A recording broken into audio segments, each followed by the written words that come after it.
চল নিচে যাই, নিচে বলছে সব ওরা।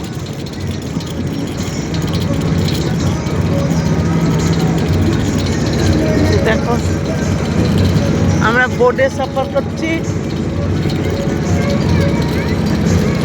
বোটে করে যাচ্ছি। এইসব যশোদা মায়ের, এটা হচ্ছে গোকুল গোকুল গ্রাম।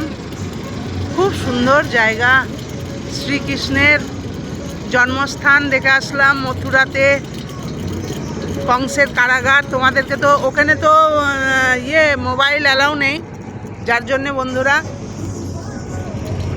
মোবাইল অ্যালাউ নেই বলে আমি মোবাইল নিয়ে যেতে পারিনি। ভেতরে তো অনেক কিছু দেখার ছিল, অনেক জায়গায় ভেতরে মোবাইল অ্যালাউ নেই। শ্রীকৃষ্ণের জন্মস্থান, শ্রীকৃষ্ণের লালিত পালিত মা যশোদা কুটির সব দেখলাম।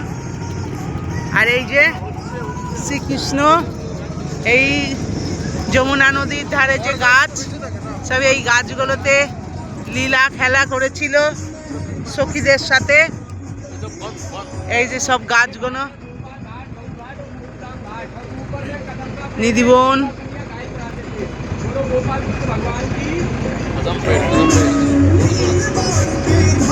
ये है गोपाल घाट, गऊ घाट और मोक्षधाम घाट।